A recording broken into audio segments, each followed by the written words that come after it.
Welcome to my channel. Today ay magluluto tayo ngayon ng pininyahang manok.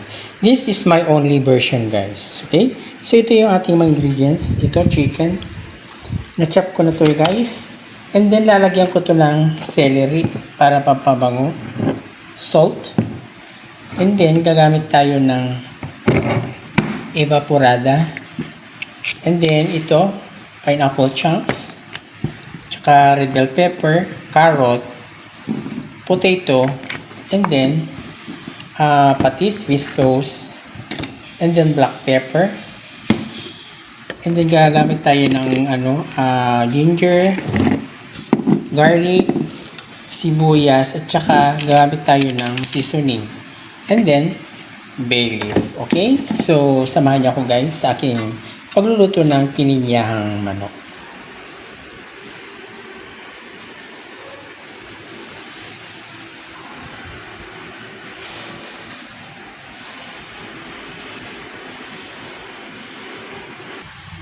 Okay, so first, igigisa muna natin, isot natin itong mga gulay niya, carrot, tsaka yung patatas, at tsaka yung red bell pepper, guys.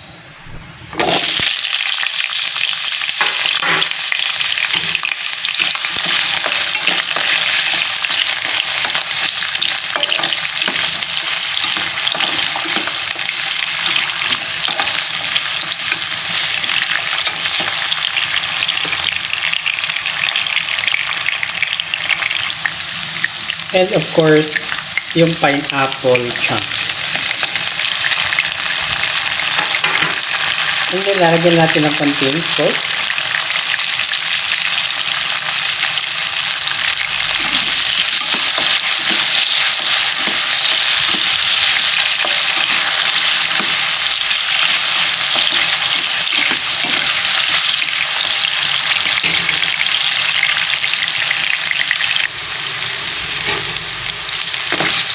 And then, iset aside natin.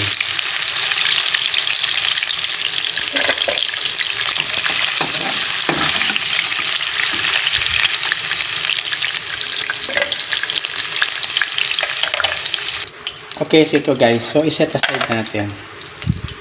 So, at the same pan, magigis na tayo ng ginger. Actually, gamitan ko ng ginger guys kasi manok yan. Nakadepende naman sa inyo kung ayaw nyo ng lagyan ng luya. Kasi ako malansa yan. So, lalagyan ko talaga.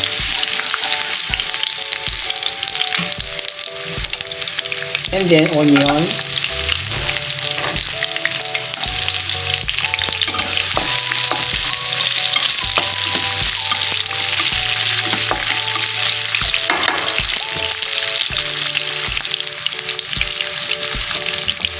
And garlic.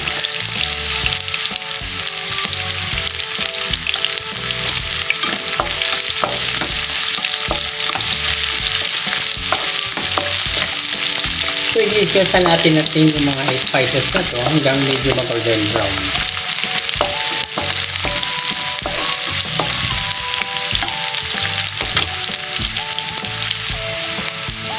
Okay, so ganito guys yan. Medyo nag-brown yung mga sibuyas, bawang. And then, ilalagay na natin tong chicken.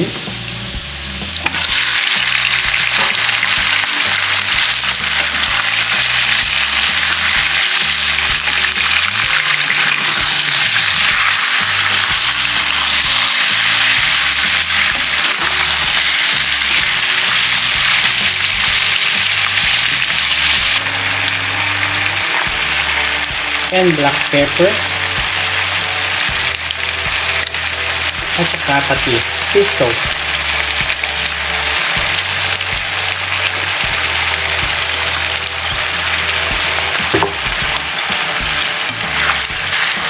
Okay.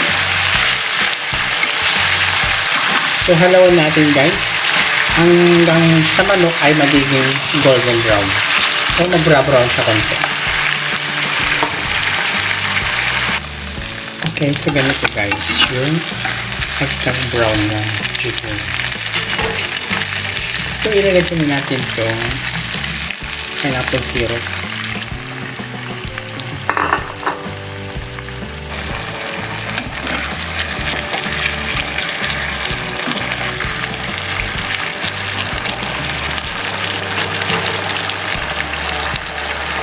And then 2 glass of water.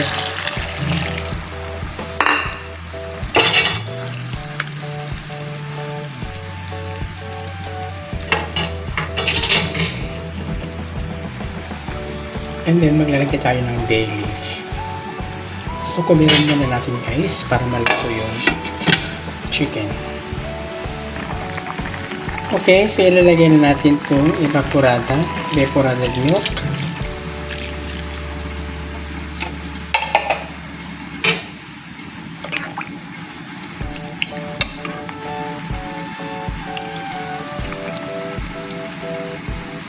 Okay, so hayaan lang natin guys na kumulo hanggang magbawas ng sabaw.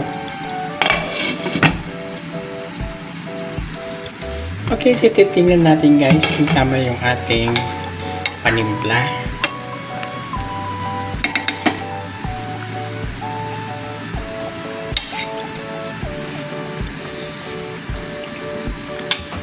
So magdadagdag ako guys ng asin, salt, kalahating kutsarita lang, and then konting patis, around 1 teaspoon guys. Okay, and then 1 teaspoon of brown sugar.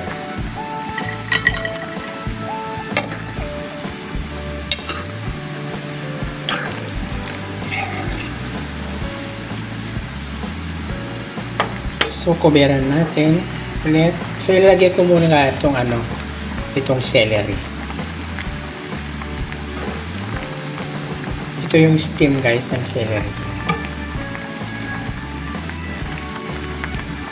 Para mabango. And then kuberan natin. So hanggang mag-reduce yung sauce niya guys. Okay guys, sarap. Lagyan ko ng konting seasoning.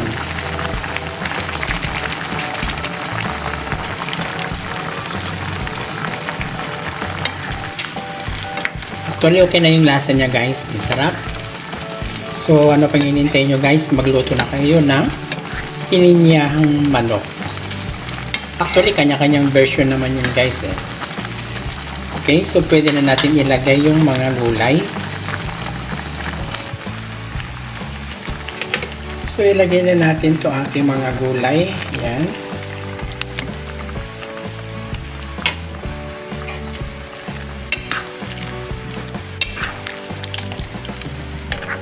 Okay.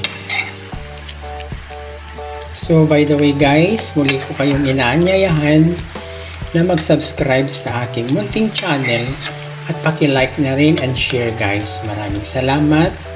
So, takpan natin ulit para medyo maluto guys yung carrot niya tsaka patatas. Okay na guys ang ating pininyahang manok. So ilalagay ko to guys itong dahon ng celery. Wow, ang ganda guys. So maraming salamat sa inyong panonood. Mag-ingat kayo ulit. Kita sa sunod na video. Bye bye, God bless.